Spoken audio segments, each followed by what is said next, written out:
everybody, and welcome to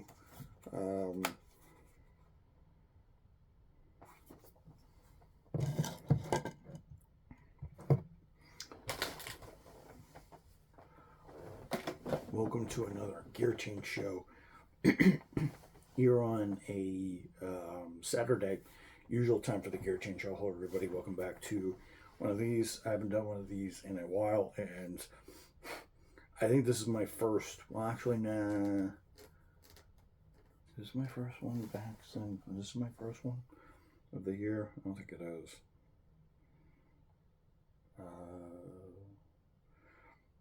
As I'm checking, hello everybody, and it is Saturday the 21st at about 11:24.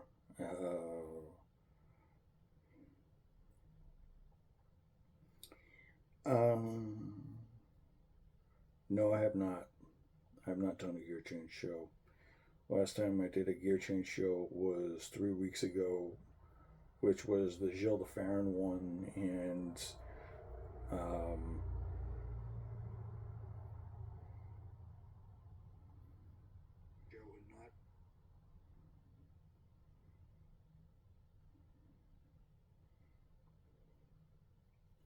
that was episode 490 of the year.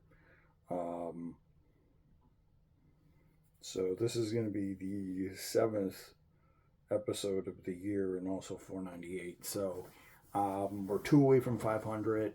I think we'll hit 500 on Monday. So sorry it's been a little bit slower. A little slower this year.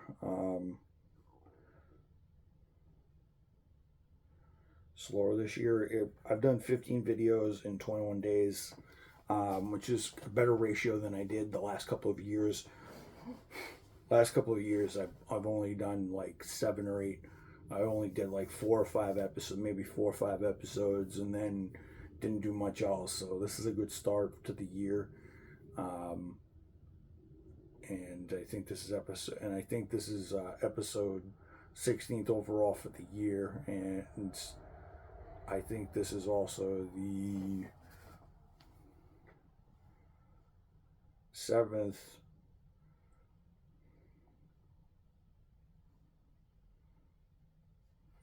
Yeah, I think this will also be the 8th video for the year. I mean, this will be the 7th episode, but the 8th video of the year.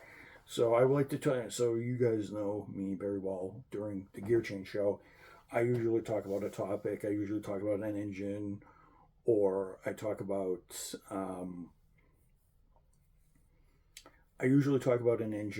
or I talk about a racing series, or I talk to something else. I want to talk to you guys about multi-class racing, because we're in sports car racing season. We are in multi-series racing, since sports car racing has just commenced. I just watched the VP sports car series race at Daytona, the 45-minute race, and it was a absolute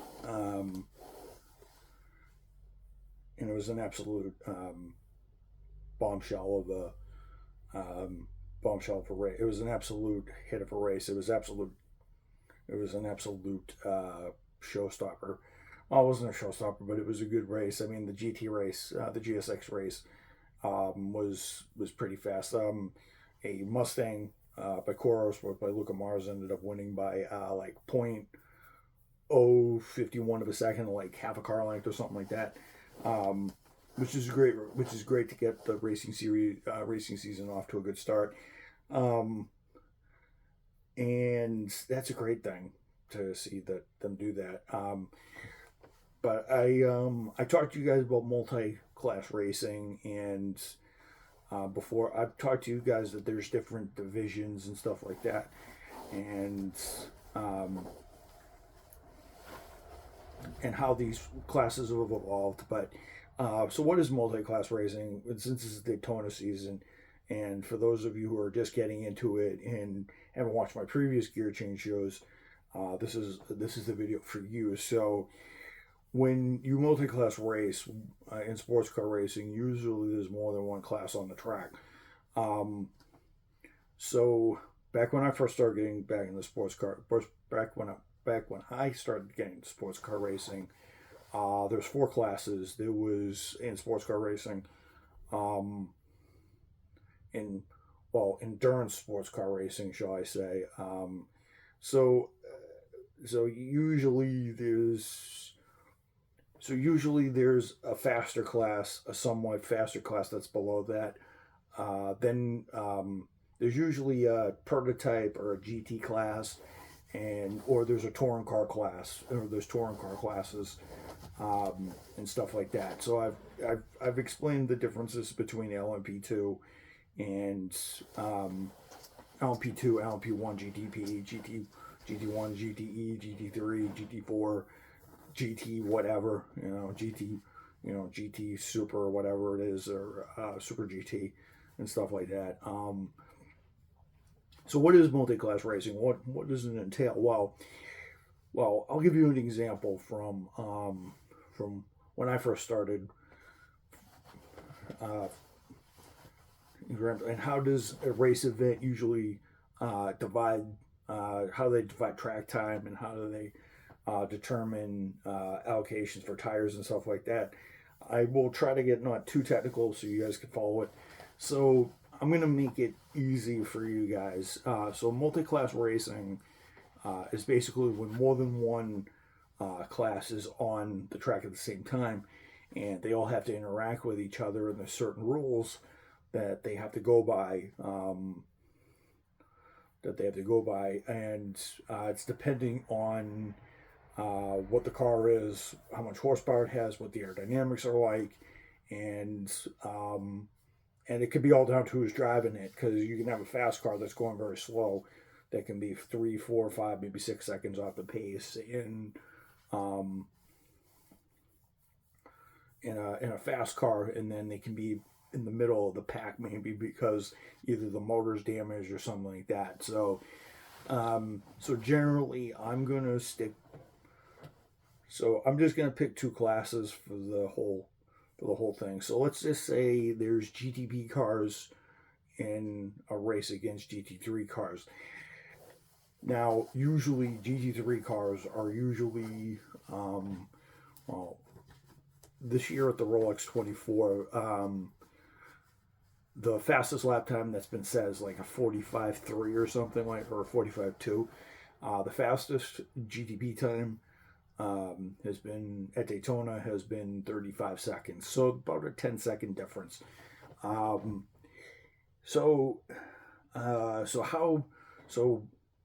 And you may be wondering, and in the spec sheet, you'll look at the spec sheet in the series, and you'll notice that the GT3 cars, will have more displacement. They'll have slightly more power in some cases over the GTP cars. Although in this series, a lot of people will sit there and go, "Oh, so the Corvette has a 5.5 liter engine." And then the Acura ARX06 has a twin turbo V6 measuring at 2.4 liters. Most people will sit there and go, so how is the Corvette, which has more power and more torque and more just oomph and has a more aerodynamic and has aerodynamics that look a little simpler, it should be able to cut through the air a little bit better. It should be able to go 200 miles an hour and should blow past the prototype.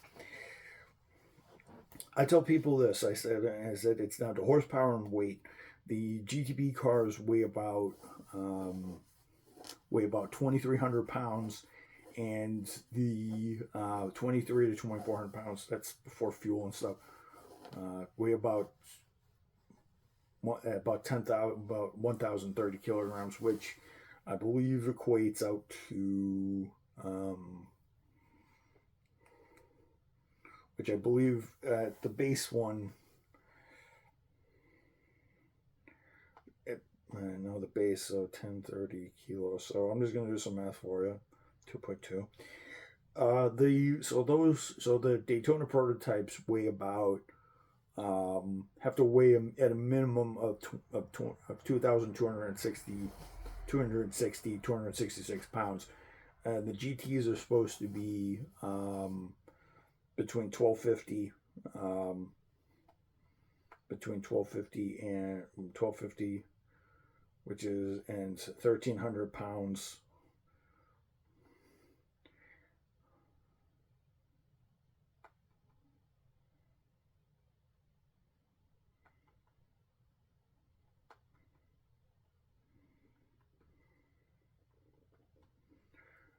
So it's about 27. So the cars are supposed to weigh 2550, and you're probably wondering. So there is a weight difference. So that's about the top cars that weigh 1,300 pounds are about 500 are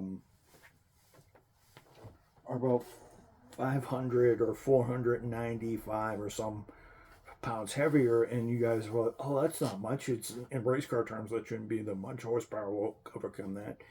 Obviously, there's aerodynamics, and that come into play. The GTP cars will obviously have the sharper arrow. They'll be able to take the corners a little bit faster. They will be able, because they're lighter weight, and because they have the hybrid system in the car, the cars make between 600. I think the Porsches, I think the Cadillacs this year are making 683 horsepower, and I think the top ring is, I think the Porsches, which I think are making 697 horsepower, and that's a little higher than the 671 limit that Hypercar kind of runs them to, but I think they run BOP because I think they wanted that as a minimum for BOP and balance of performance and all that other stuff, because they didn't want the cars being too powerful, or the cars would get too fast and they'd have problems. So that's that, and the weight of the aerodynamics on the GT3 car, or GTD, GT Pro cars, are a little less. There's not as much wing. There's not much of an under tray. The cars are exotically built, but they're not fast enough in a straight line. And the tire wear, and there's not enough downforce, and the tires are constructed differently. They're more of a customer spec tire, so that they degrade a little differently, so the drivers have to drive them a little bit differently. So that's the reason why I think the top GT car will probably make, the top GT cars will probably make anywhere from 550 to 600 horsepower. So Corvette, Mercedes, and a couple other cars which have bigger engines will probably make 580 to 600 horsepower, but they'll weigh more. And although the Corvette is a flat plane crank, so it makes more horsepower, and they will adjust that after the roar tests and stuff like that to see how the cars are. Although the Corvette is doing very well and stuff like that during the test. So the reason why multi-class racing is involved is so you can understand it a little bit better, and so there can be different rule sets, and there's a chance that, and there has been chances where the GT cars have been able to outmaneuver the prototypes because they're a little simpler. They're not as technologically advanced, but sometimes the prototypes do actually languish, and once in a while a GT car does win when there are difficulties like rain or electrical failures and stuff like that. The GTPs are actually prone to hybrid treble because of their electronic setups. And usually with multi-class racing, usually there's different lap times. There's also different sessions. So a lot of times when they practice, usually they practice together. So GTP will be in GTD. Usually that 10-second gap means the prototypes will pass the GT cars a lot more during practice and during the lap times because they're 10 seconds faster. Now, at the beginning of the race, the lap times usually aren't that quick. Usually they're maybe 10, 13, 14, maybe 15 seconds off the pace, each one of them, because of certain factors, because of fuel loads and setups and stuff like that. As the race goes on, the cars get a lighter fuel load and they can actually set their lap times a little bit better. So although during qualify, which is happening tomorrow, the teams will go with the lightest fuel load, and then they will obviously they'll obviously go for the pole, and they'll try to set the fastest lap time.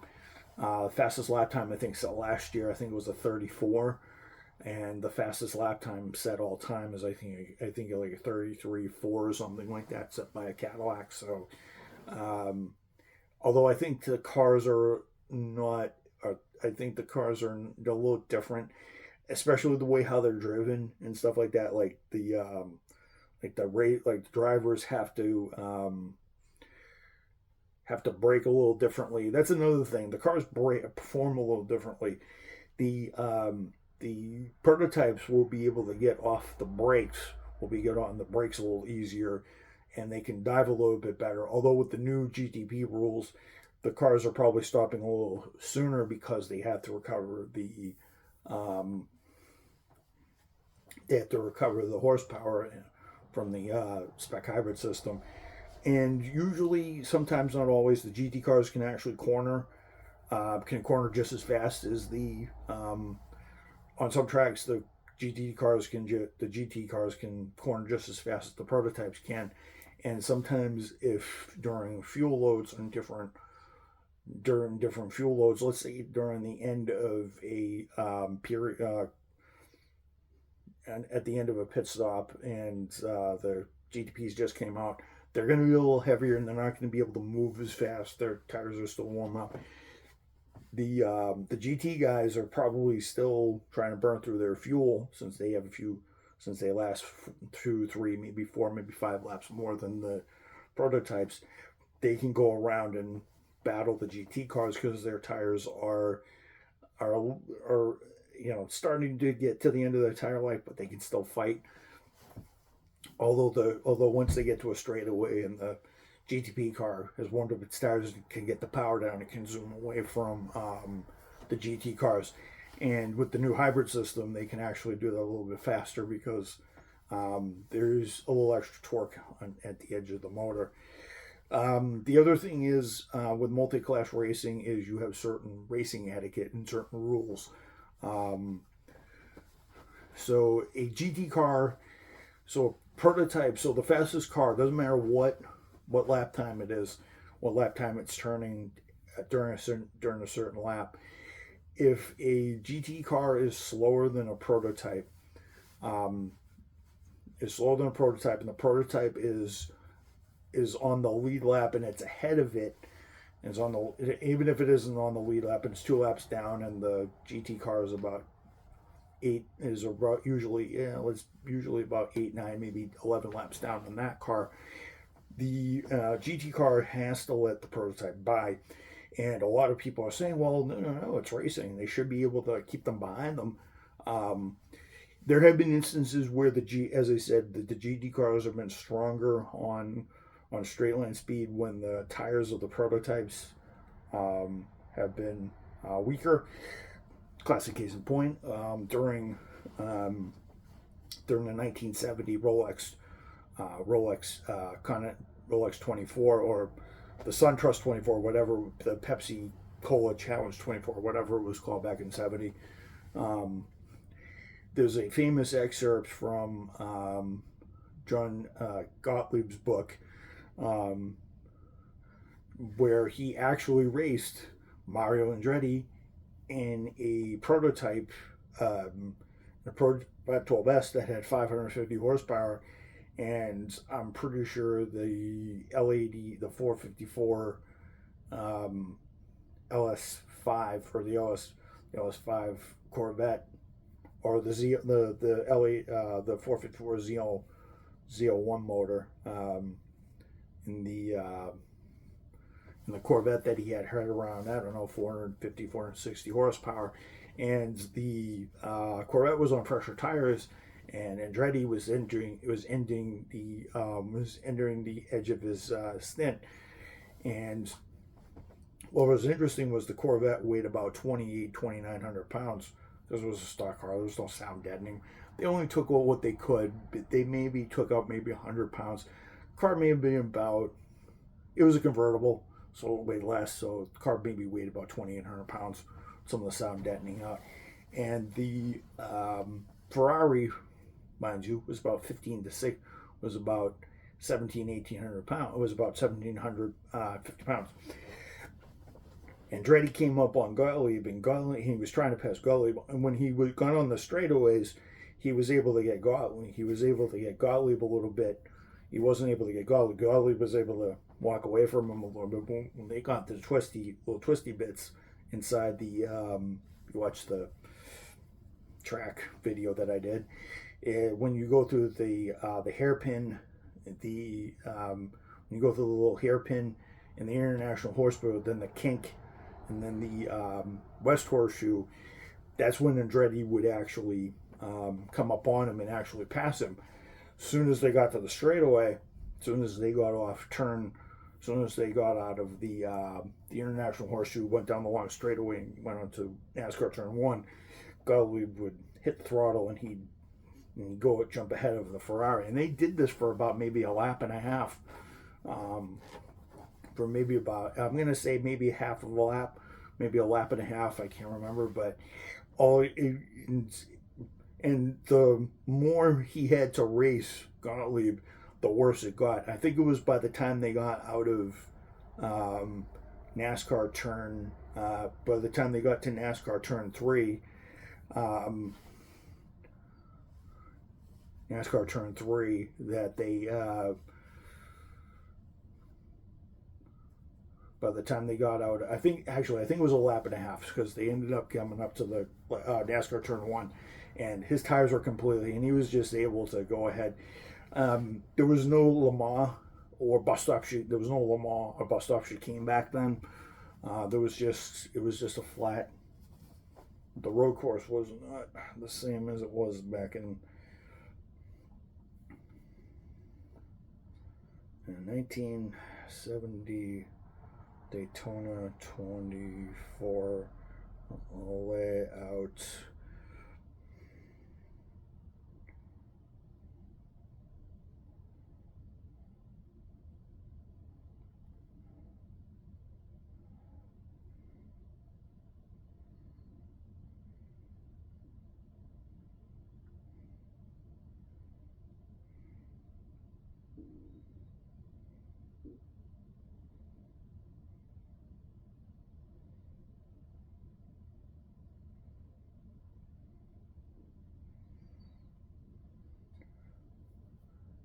So that's what the track looked like in 1970.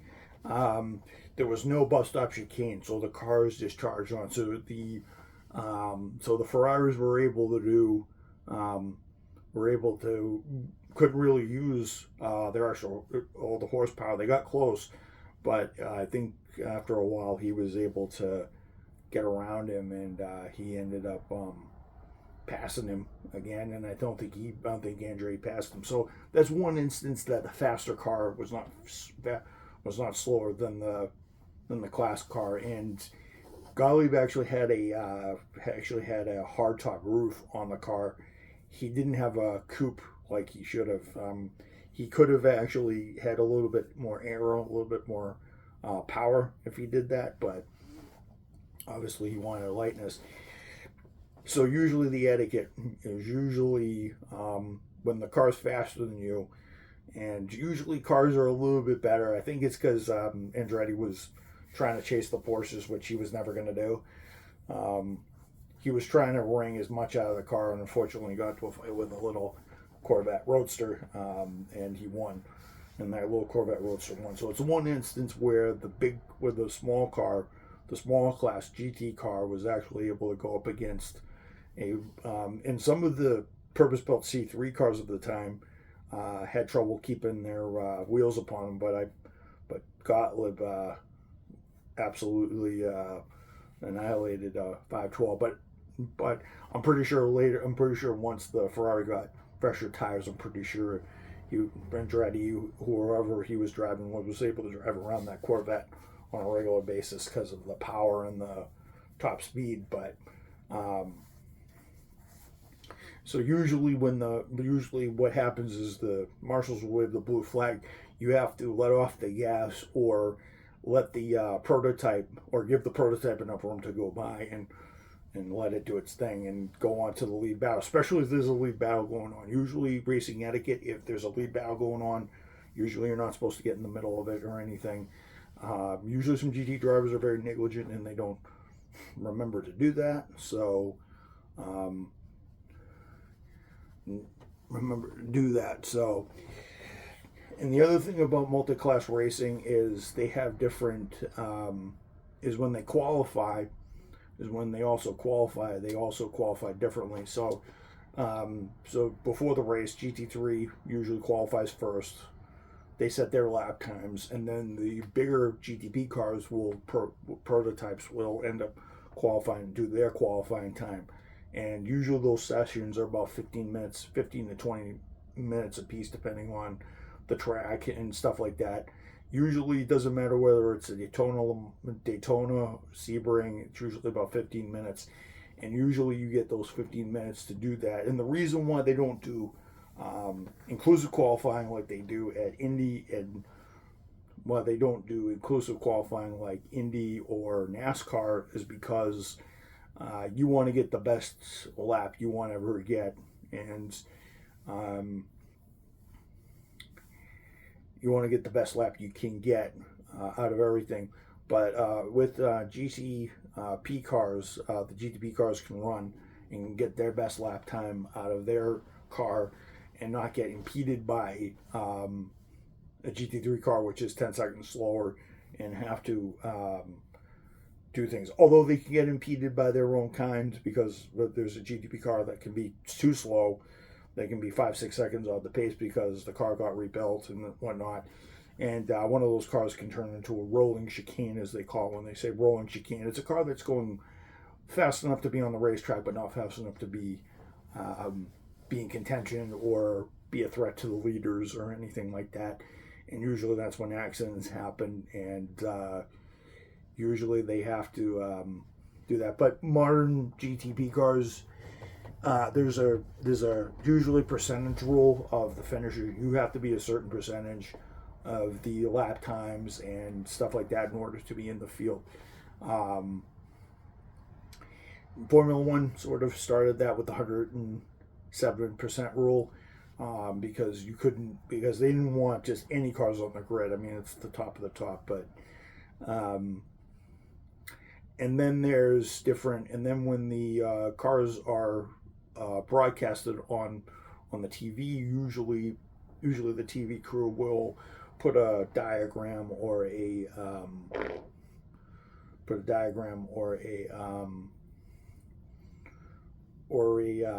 overlay to tell you which cars are which.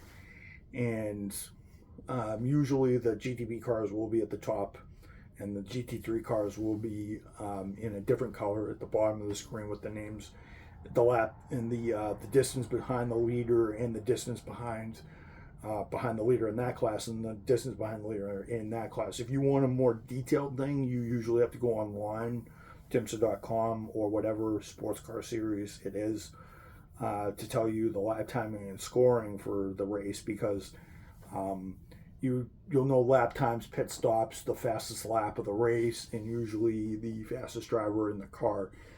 And then there's a separate podium. And usually there's a separate podium for the cars, for each of the cars. And then there's a ceremony for the different drivers. And usually they call the drivers up in each car, and a little podium celebration happens, and they get tossed champagne and stuff like that. So so just because, and people have asked me, so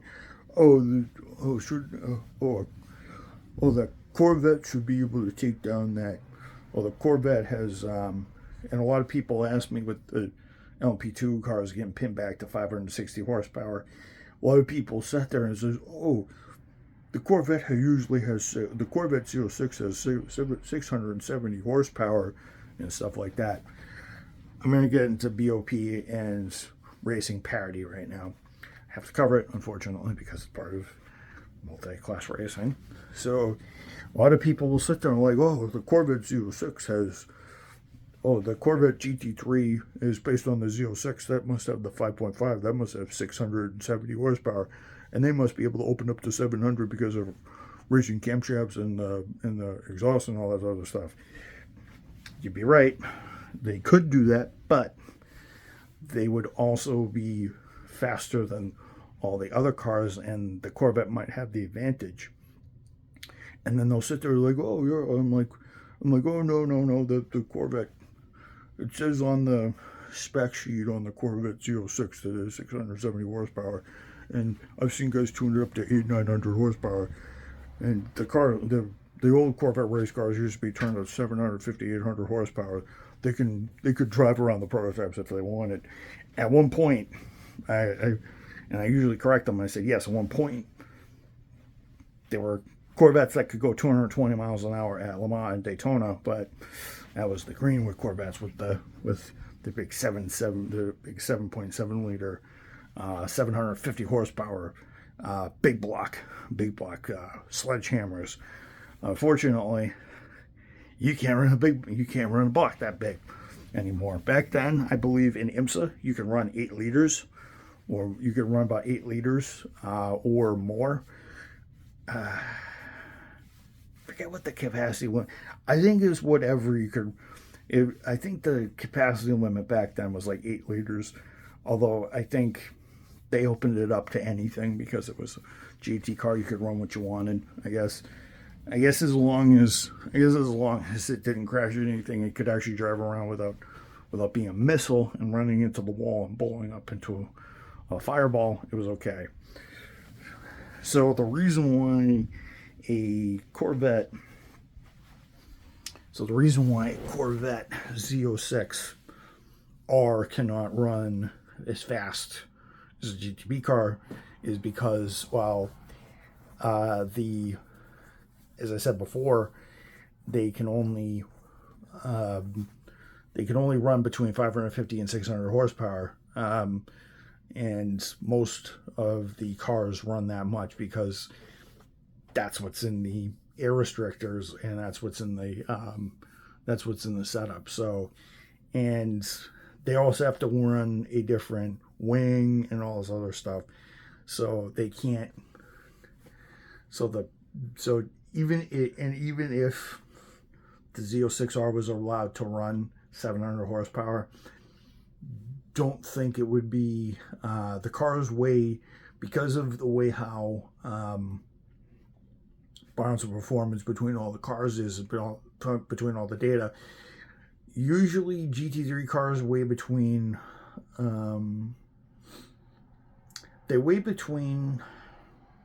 27 to like 3,000 pounds.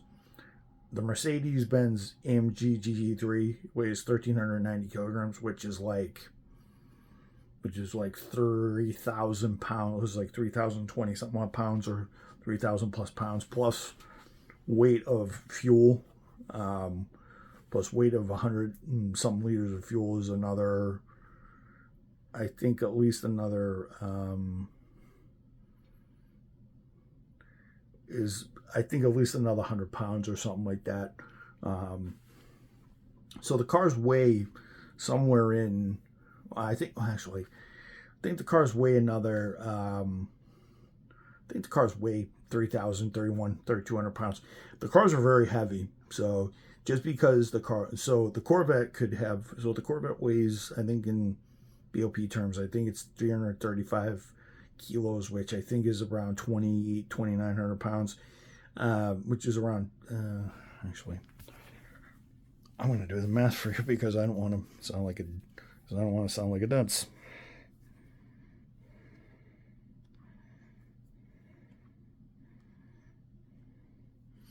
By the way, today is the 20th, not the 21st. Tomorrow's the 21st.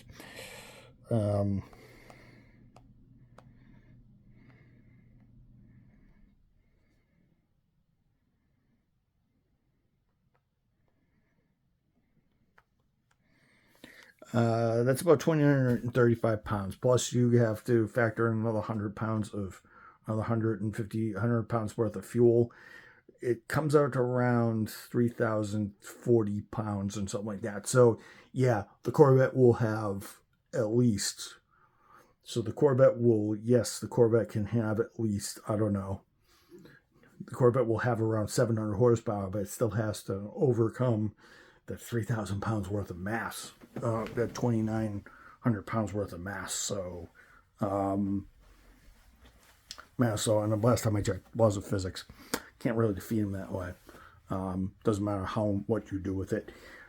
But a lot of people are like, oh, why can't they just put in a bigger engine? Why can't they just put a 7.5 liter engine and make 750 horsepower and make 750, 800 horsepower, blow by everything, and 3,000 pounds won't matter, or make the tires better, so it won't do this. It's all about cost and about fair play. There's only a certain amount of things that those guys can do with these things, and it just makes the racing more interesting when cars are actually run the way they should be. And it makes interesting because, yeah, I'd love to see Corvette win all the time, but